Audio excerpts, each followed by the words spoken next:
आणि कन्नड तालुक्यामधलं एक छोटंसं गाव, ज्या गावचे प्रथम नागरिक आणि आजचे म्हणजे 15-20 वर्ष सरपंचकी गाजवलेले आपल्यासमोर सुप्पे साहेब इथं आपल्यासोबत आहेत. सर, मला तुम्हाला विचारायचं आहे की तुम्हाला काही त्रास होता आणि ज्याच्यामुळे आपली संभाजीनगरमध्ये भेट झाली होती एजीसी क्लबमध्ये. सर, काय त्रास होता तुम्हाला?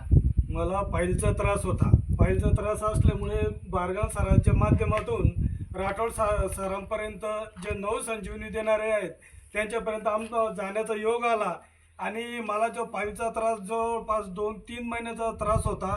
रक्त येणे, खूप त्रास होणे, असं मसालेयुक्त पदार्थ खाल्ल्यावर त्रास जास्त म्हणजे रक्त जाणवणे, पडणे, आग हा, होणे, जळजळणे वगैरे हे सगळा खूप त्रास होता तुम्हाला? खूप त्रास होता.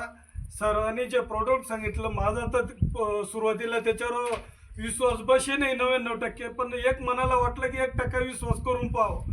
1% विश्वास करून पाहिला तर 8च दिवसात मला फरक पडला. ते औषध 8 दिवसानंतर मला खाण्याचं कामही पडलं नाही, परंतु 8 दिवसात रिझल्ट म्हणजे रिझल्ट आला. मला तेव्हापासून मी मच्छी, व्हेज, नॉन व्हेज पूर्ण चालू केलं. त्यानंतर मला कुठलाही प्रकारचा आतापर्यंत त्या फाईलचा त्रास नाही आहे. Wow, great.